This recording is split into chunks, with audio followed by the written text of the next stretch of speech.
अस्सलाम वालेकुम नाज़रीन। मॉर्निंग बेल के साथ मैं हूं आपका होस्ट फ़हाद हुसैन। नाज़रीन, रिसेंटली हमने देखा है कि जो इंटरनेशनल मार्केट्स हैं उसके अंदर जो रैली का आगाज़ हुआ है वो स्टिल अभी भी उसके अंदर मोमेंटम नज़र आ रहा है। उसके जो कुछ जो ख़ास जो रीज़न्स हैं उसकी अगर हम बात करें तो रिसेंट जो यूएस का जो एम्प्लॉयमेंट से रिलेटेड जो डेटा है वो काफ़ी हौसला अफ़ज़ा है, बहुत अच्छा डेटा है। क्योंकि जो इकोनॉमिस्ट जो सर्वेज़ कंडक्ट हुए हुए थे डिफरेंट फर्म्स की तरफ से, उसके अंदर तो जो एक्सपेक्टेशन थी वो यही थी कि जो यूएस का जो अनएम्प्लॉयमेंट का नंबर है वो एक्सीड करेगा। लेकिन बज़ाहिर जो डेटा आया उसके अंदर यूएस मार्केट ने 2.5 मिलियन जॉब्स ऐड की हैं, जिसकी वजह से मार्केट के अंदर हमने देखा कि एक जो रैली थी उसके अंदर फर्दर मोमेंटम बिल्ड हुआ और जो डाउ जोन्स इंडेक्स है वो 27,000 क्रॉस कर गया। और इसी तरह अगर हम नेस्डेक की बात करें तो नेस्डेक जो है वो तकरीबन 10,000 इंडेक्स जो कि ऑल टाइम हाई है वहाँ के उसके करीब है।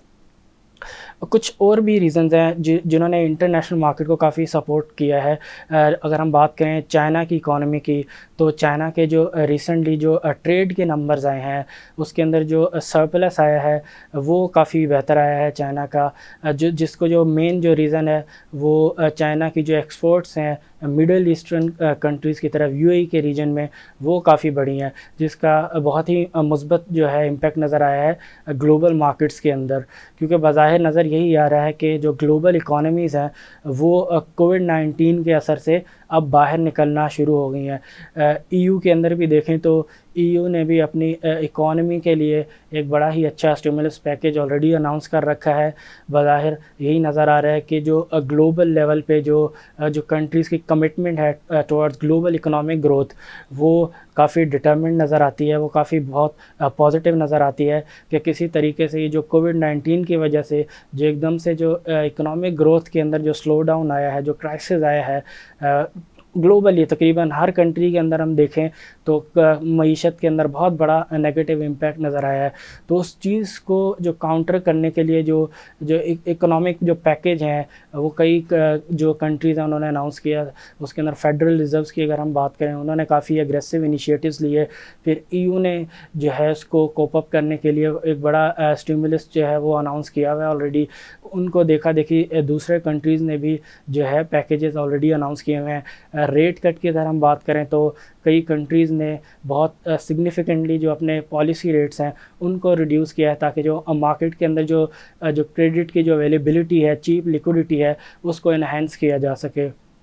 यही वजह है कि हमने जो ग्लोबल मार्केट्स के अंदर जो रैली है उसको फर्दर जो है एक्सेलरेट करते हुए देखा है with very strong bullish momentum. अब अगर हम उसी चीज़ को हम देखें कि जो लोकल मार्केट जो हमारे जो मार्केट है जो बेंचमार्क इंडेक्स है केसी 100 इंडेक्स, तो उसके अगर हवाले से हम बात करें तो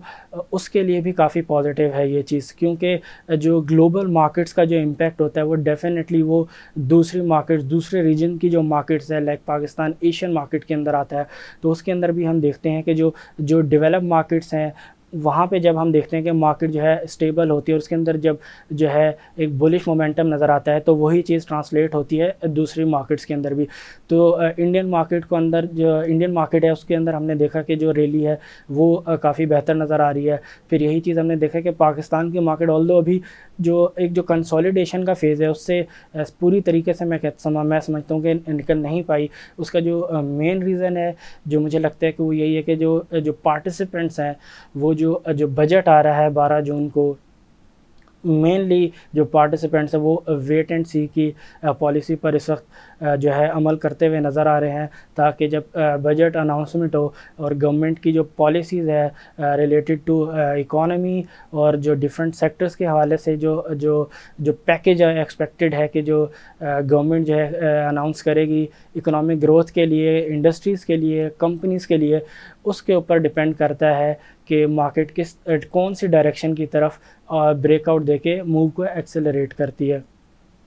रिसेंटली हमने देखा कि ओपेक की जो मीटिंग हुई, ओपेक ने जो जो रिसेंट हमने देखा जो इकोनॉमिक ग्रोथ का जो स्लो डाउन आ रहा था और कोविड-19 की वजह से जो डिमांड बहुत ज़्यादा तेज़ी से प्लंग करती हुई नज़र आ रही थी ऑयल की, उसकी वजह से हमने देखा कि ऑयल की जो प्राइसेस है बहुत ज़्यादा नीचे चली गई थी। तारीख़ में पहली मर्तबा हमने देखा कि यूएस की जो ऑयल प्राइसेस हैं फ्यूचर की वो नेगेटिव हुई। लेकिन रिसेंटली जो कई कंट्रीज़ जो कोविड-19 से बाहर होके उन्होंने अपनी इकोनॉमीज़ के अंदर जो लॉकडाउन था उसको ओपन अप किया है, उसकी वजह से हमने देखा है कि जो ऑयल की प्राइसेस हैं इंटरनेशनल मार्केट में वो ना सिर्फ रिबाउंड हुई हैं बल्कि एक अच्छे लेवल पे आ चुकी हैं। यही वजह है कि जो ओपेक जो है उसने अपनी जो रीसेंट जो मीटिंग हुई है उन्होंने जो अपना जो कट किया था पिछले जो ऑयल प्राइसेस जो नीचे आ रही थी उसको सपोर्ट करने के लिए ताकि ऑयल प्राइसेस फर्दर नीचे ना जाए, उन्होंने ऑयल सप्लाई तकरीबन 9.7 मिलियन बैरल्स पर डे का जो सप्लाई के अंदर कट किया था उसको एक्सटेंड किया है टिल जुलाई। और सऊदी अरेबिया ने भी अगर हम देखें तो उन्होंने अपनी जो रीजनल प्राइसेस हैं ऑयल की उनको भी बहुत अच्छे परसेंटेज के हिसाब से इंक्रीज़ किया है, जो कि एक कॉन्फिडेंस शो करता है कि जो मेन प्लेयर्स हैं ऑयल मार्केट के अंदर वो क्या एक्सपेक्ट कर रहे हैं ऑयल प्राइसेस के अंदर। तो अगर ऑयल प्राइसेस अगर स्ट्रेंथन होती हैं और पॉजिटिविटी जो है उनके अंदर जो हम रिसेंटली देख रहे हैं वो मेंटेन रहते हुए नज़र आती है तो डेफिनेटली ये पाकिस्तान के जो ईएनपी जो सेक्टर है उसके लिए काफ़ी पॉजिटिव होगा, उनकी अर्निंग्स के लिए काफ़ी पॉजिटिव होगा।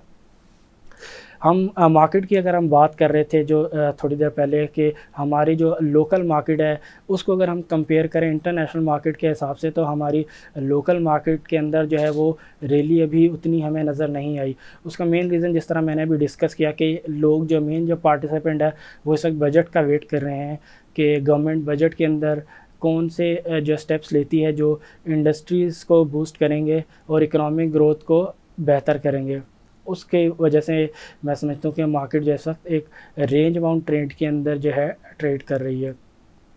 गवर्नमेंट मेनली जो एक्सपेक्ट किया जा रहा है कि जो मेन जो सेक्टर्स हैं लाइक कंस्ट्रक्शन सेक्टर है, क्योंकि कंस्ट्रक्शन सेक्टर के साथ जो अलाइड सेक्टर्स हैं 5 से 6, अगर कंस्ट्रक्शन सेक्टर के अंदर गवर्नमेंट एक अच्छा पैकेज लेके आती है और कंस्ट्रक्शन सेक्टर जो है वो परफॉर्म करता है तो वो अपने साथ 5 से 6 अदर इंडस्ट्रीज़ को भी ट्रिगर करेगा।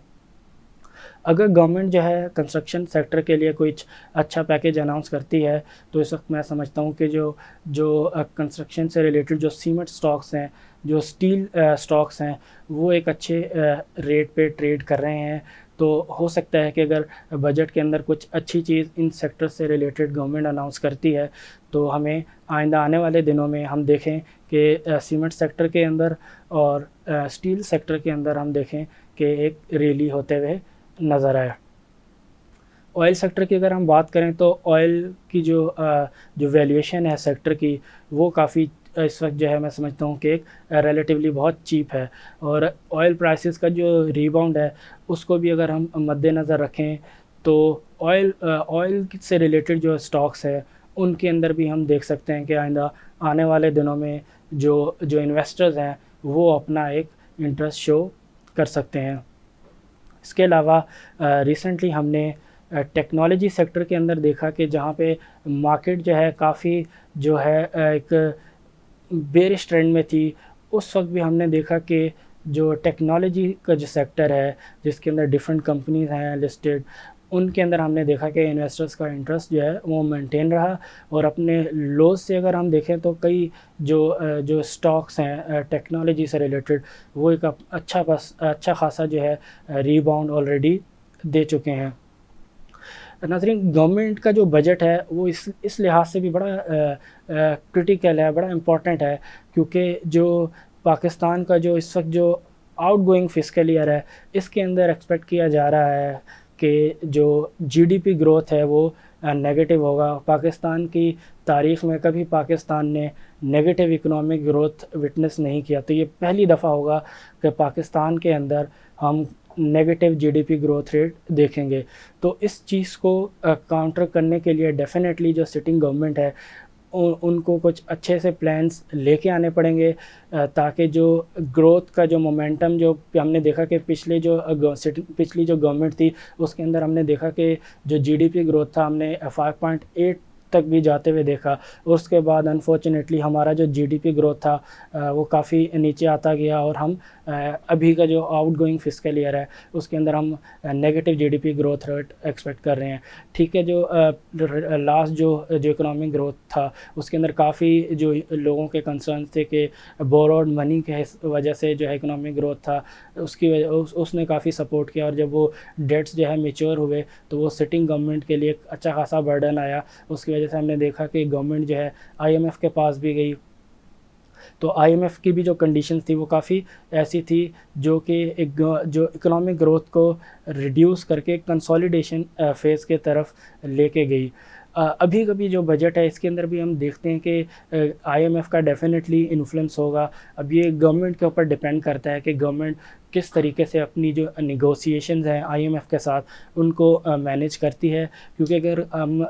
हिस्ट्री के अंदर देखें तो आईएमएफ ने मेनली फोकस किया है स्टेबलाइजेशन की तरफ। उनका मेनली यही होता है कि जो फिस्कल नंबर्स हैं उनको कंसोलिडेट किया जाए, जो एक्सपेंडिचर्स हैं उनको कंट्रोल किया जाए, स्लो एक ग्रोथ हो। लेकिन इस वक्त जो डिमांड है वो यही है कि गवर्नमेंट जो है एक ऐसे इनिशिएटिव्स ले कि जो हमारा जो इकोनॉमिक ग्रोथ रेट जो इतना स्लो डाउन हुआ है उसको हम इम्प्रूव कर सकें। क्योंकि हमने देखा है कि कोविड-19 के बाद पाकिस्तान के अंदर अनएम्प्लॉयमेंट रेट भी जो है वो काफ़ी हद तक बढ़ गया है। अब कोविड-19 ग्लोबल हम देखें तो वहाँ तो कंट्रीज़ जो हैं वो ओपन होना शुरू हो गए हैं मेनली। लेकिन इस वक्त पाकिस्तान अगर हम कहें तो लॉकडाउन डेफिनेटली इस वक्त तो कोई लॉकडाउन ऐसा है नहीं। तकरीबन जो कंपनीज़ हैं वो ऑपरेट कर रही हैं, बिज़नेस जो है वो ओपन अप हुए हैं। लेकिन स्टिल अभी भी जो अगर हम देखें कि हम जो पाकिस्तान है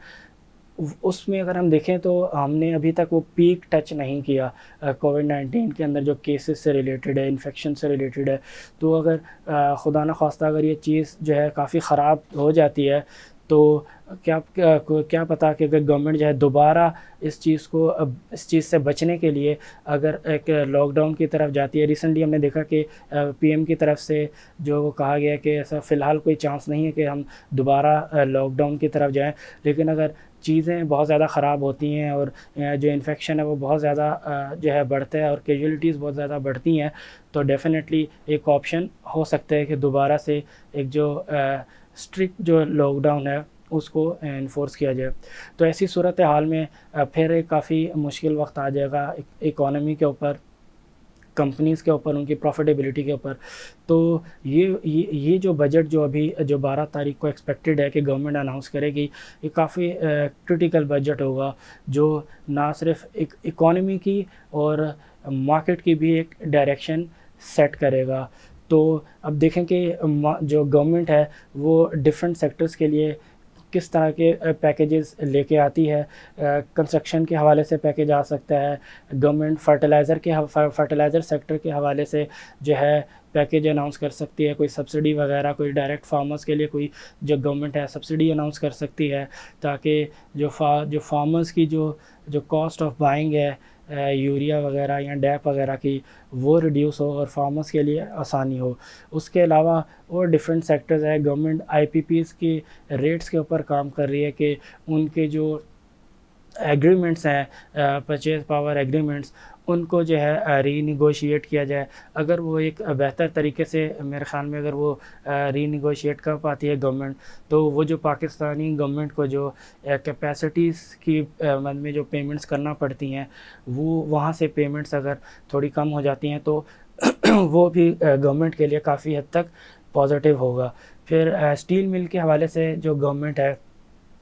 गवर्नमेंट ने डिसाइड किया कि जो स्टील मिल के जो तकरीबन 9000 जो एम्प्लॉयज़ हैं उनको जो है गोल्डन शेक हैंड दे के उनको उनकी जॉब ख़त्म की जाए और दैन उसके बाद शायद पाकिस्तान स्टील मिल को प्राइवेटाइज़ किया जाए। तो नाज़रीन ये वो डिफरेंट एस्पेक्ट्स हैं जो कि ड्राइव करेंगे मार्केट को आइंदा आने वाले दिनों में। तो नाज़रीन ये तो था आज का शो। इंशाल्लाह कल जो है नई अपडेट के साथ दोबारा आपसे मुलाकात होगी। तब तक के लिए अपने मेज़बान फ़हद हुसैन को इजाज़त दीजिए। अल्लाह हाफ़िज़।